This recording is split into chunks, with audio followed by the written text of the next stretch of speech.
Nous avons évoqué une microcentrale qui pourrait éventuellement être totalement indépendante de l'arrivée d'eau venant du canal de Gap, et en particulier de l'arrivée d'eau en provenance des sources de Baillard qui sont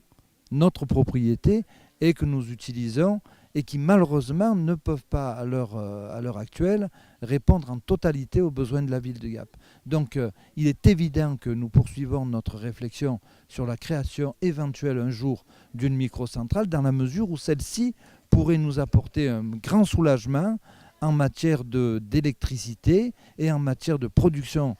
pour tout ce qui touche à l'éclairage public, puisque si nous arrivions un jour à créer cette microcentrale,